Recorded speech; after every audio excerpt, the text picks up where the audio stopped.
I think that Fetterman debate last night really says a lot about our society. Back in 2016, or let's say 2015, before the advent of Trump, there was this air of seriousness when it came to politics, presidency, certainly the Senate. The Senate was the country club of Washington. Those were all the good old boys who took themselves very seriously. They were the highly respected statesmen. And starting, with the rise of Trump in popularity, that the facade, the theater of American politics, was stripped away. And it didn't happen all at once. Elements of it are still present. Certainly, like when you turn on CNN or something during an election night, they still kind of have this seriousness about them. There are still people in the media shills who try to treat Joe Biden with a modicum of seriousness, but Biden too, along with Trump, has contributed to stripping away that sense of seriousness and the idea that, these politicians who we're voting for, are in charge and have power, and we're voting for them based on their ideas and how skilled they will be in doing their job. The Fetterman debate last night, and I'm calling it the Fetterman debate, not the Fetterman-Oz debate, because Oz was a non-entity. He didn't have to be there. And, some people are criticizing him for that, saying, he should have been harder on Fetterman. I think that it was fine what Oz did. He phoned it in. He was there, and that was about it. You didn't notice him. What you noticed was Fetterman's implosion. And is it even fair to call it an implosion? I guess he was exposed for what he is, which is a person who is not functioning. He is not a functioning human being. Neither is Joe Biden, and say what you will about either of them, but they're not serious people. They are not people who will ever be respected as leaders by anyone. John Fetterman got up there and he humiliated himself for an hour. That is not conduct becoming of a U.S. senator in the sense that it, circa 2005, what people used to understand a U.S. senator to be. That used to be somebody who, demanded respect. Not that they ever deserved it, but they did demand respect from the public. And that is largely gone here in America. The idea that our politicians are serious people, that our politicians are leaders, is gone. It's dead and buried. And for that, I like to thank people, primarily Trump, because I think he started the trend, although there were certainly always a faction of people like me who never respected politicians. The country largely did. I think because people want to. They naturally want to have leaders, but we don't. We don't have leaders in this society. We don't have people that ordinary folks can look up to and think of as, pillars of the nation. We have buffoons like Joe Biden, John Fetterman, and many others. No one looks at John Fetterman and sees anything other than a placeholder. And the same is true for Joe Biden. Now, Trump is a little different than that because Trump is somewhat functioning, but he doesn't fit the mold of the idea. He's not presidential, that term that they always like to use. So he is, somewhat of a different case. But in terms of shattering this illusion that people had for so long, the respect for the office, you ever hear that term, that is gone.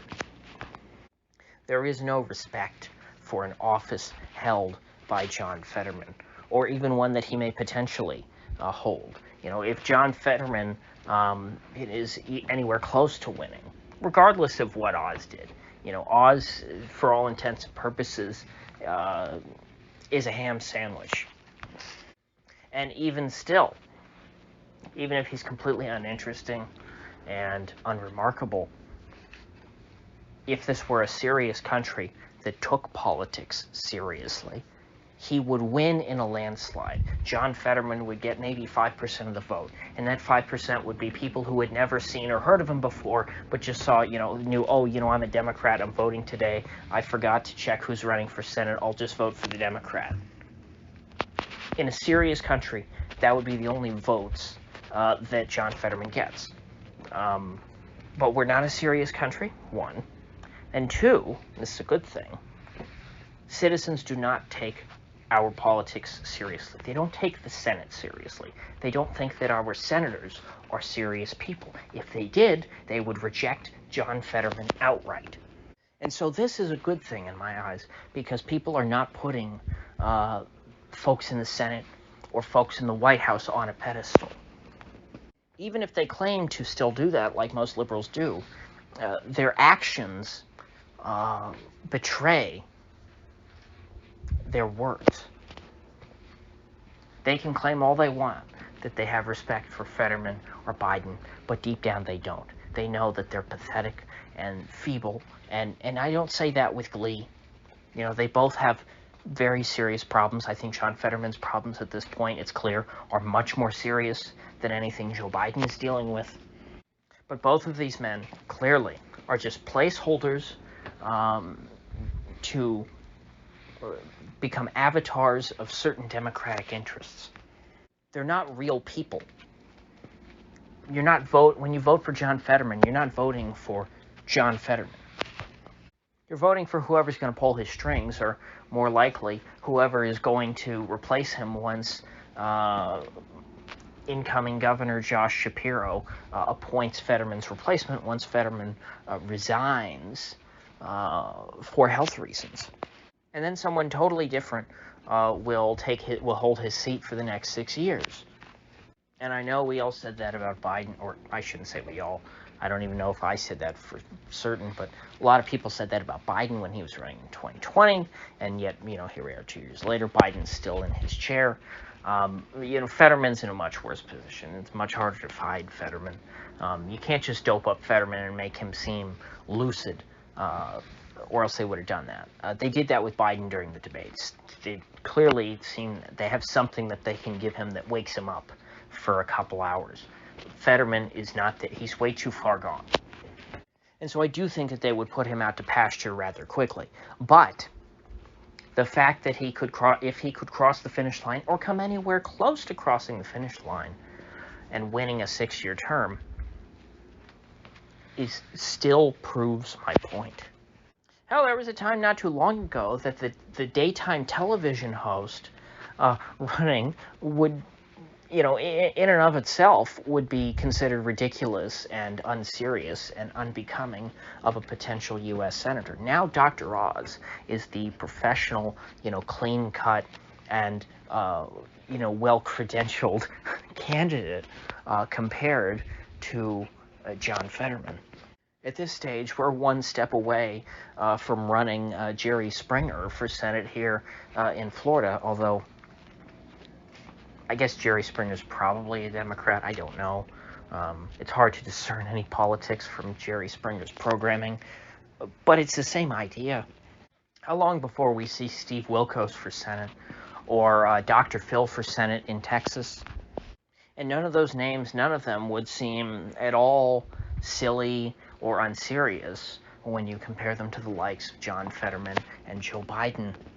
Frankly, Biden did that back in 2020. He made Donald Trump look like a very serious candidate when once upon a time back in 2015 when he first started running, that was a total joke. Oh, the game show host Donald Trump is going to run for president? Okay, yeah, it's just like The Apprentice. He's going to, preside over the boardroom. And then it happened.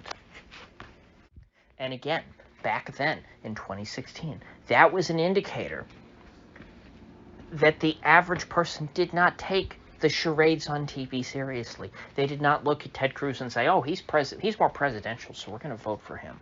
And they didn't look at Hillary Clinton and say, well, Hillary Clinton, she's very qualified. She waited her turn. It's Hillary's turn, and she's presidential, so Hillary's going to be president. No, the opposite happened.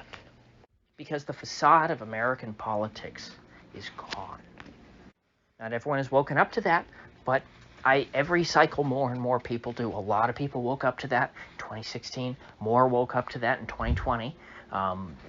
Even, again, on the Democratic side, they had to bring themselves mentally to understand, okay, I don't like this orange man because, well, primarily he's orange, but two, he's unserious. And then here I have to vote for this geriatric dementia candidate, who I also can't take seriously. You know, there had to be some cognitive dissonance there, or they just had to accept it, put that aside, and say, you know what, the orange man is worse, so I'm going to have to take this unserious candidate from my own tribe to replace the unserious candidate from the other side. So, what does it all mean? I interpret all this to mean that politics is viewed by the average American, even if they don't, you know, they wouldn't articulate it this way, merely as a means to an end. They have no respect for the process or for democracy and this idea of a, you know, a Republican form of government where we elect the best among us to represent us in the capital far, far away. People don't believe in that. What they believe is that they have interests that are fundamental, that are uncompromising, and they will vote or do whatever they have to achieve those ends, those goals, to protect their own interests. That's how voters think. And so it doesn't matter how much hairspray, or how much lipstick, or how much spray starch you use. Voters are not going to be attracted to you unless you can articulate how you are going to advance their interests. Fetterman can just barely mumble out the words, you know, I support Roe v. Wade, and based on that, he's going to get the votes of a substantial percentage of, you know, a minority percentage, you know, would vote based on that, but there's still a substantial percentage of the population that will vote for him based on that, just because they were able to hear those words, even though he mumbled them out and could barely, I mean, he was unable to articulate them, but you could fill in the blanks and understand that, okay, he's the pro-choice guy, and Oz is supposed to be the pro-life guy. And so those are voters who are voting entirely based off of what they view to be their personal interest to be. Those are, if you like, hyper-rational voters. That's where we're at in this country, and I think that is a good thing. People are voting based on issues. Now, are they very tribal when it comes to the issues? Yes. It doesn't necessarily mean that people have thought through the issues and have the best, you know, the most intelligent opinions on issues, but they, nevertheless, once they have arrived at, you know, even through, you know, flawed logic, they might, once they've ended up at what ends they wish to achieve, what their policy goals are, I do think that they vote based almost entirely on that. You know, in 2016, people didn't care that Trump wasn't presidential in the traditional sense, as we've all talked about ad nauseum. They cared that he was going to stand up for their interests. And likewise in 2020, Dems did not care that Joe Biden could keel over at any moment and that he was frail, weak, and inarticulate. What they understood was that no matter, you know, what happens to Joe Biden, my interests will be better secured with him in the White House and Trump out of the White House. So, with that said, I will see you folks back here tomorrow. I'm normally not this optimistic, but I guess today was actually, you know, an optimistic video.